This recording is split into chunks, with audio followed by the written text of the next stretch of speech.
They told us Africa had no history. Then one nation said, "Watch this. What if I told you there's a country that didn't just survive colonialism? It rewrote the ending. A nation that chose its own name, raised its own flag, and declared freedom. Not with bloodshed, but with a speech, a star, and a warrior's composure." But here's the wild part. Its real power didn't begin in 1957. It started centuries earlier, before this nation's current name was even on the map. Because the past doesn't die, it waits for the right voice to bring it back. If you ever felt too small to matter, this country is your proof. A reminder, size means nothing, and you don't need permission to matter. Celebrating Africa's quintessence, past, present, future. How would you know where you're going if you don't know where you're going? This modern nation echoes a powerful empire that vanished centuries ago. It's a revived ghost from the great ancestral landscape, a place where the past speaks through the present. Let's visit a country called Ghana, nestled on the warm western corridors of Africa, caressed by the Gulf of Guinea's waters. If you're ever looking for a country that punches above its weight in global consciousness, Ghana is an undisputed heavyweight.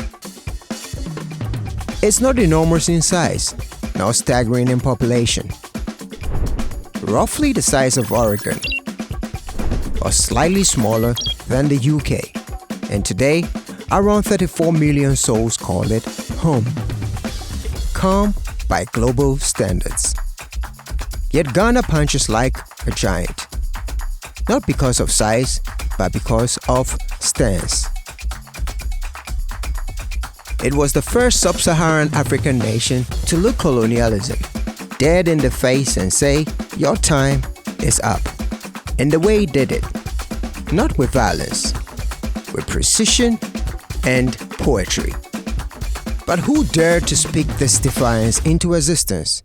And what did he say that reverberated across a continent, changing its destiny forever?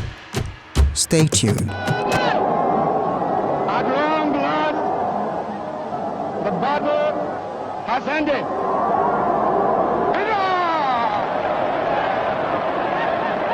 And thus, Ghana, your beloved country, is free forever. From now on, there is a new African in the world. That new African is ready to fight his own battle and show that after all, the black man is capable of managing his own affairs. That voice. Allow me to introduce you to the man behind it.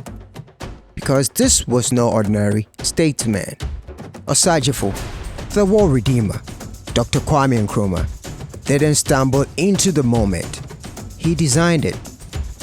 Not just Ghana's first president. He was all signal, no noise. A brand built on purpose. A man obsessed with Africa's rise.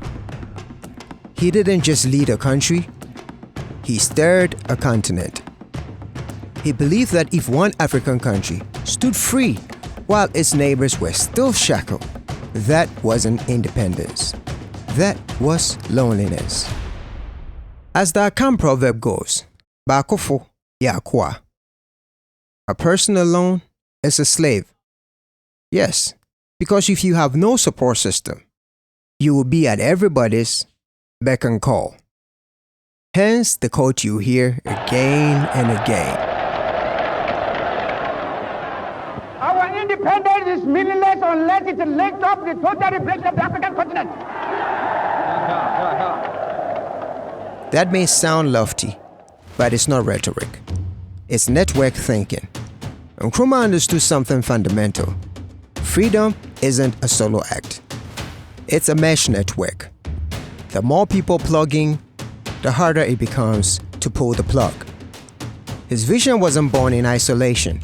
It was shaped by bold minds like Marcus Garvey and Professor Anton Wilhelm Amu. So when Nkrumah spoke, you didn't just hear Ghana, you heard the mother continent and the entire diaspora rising.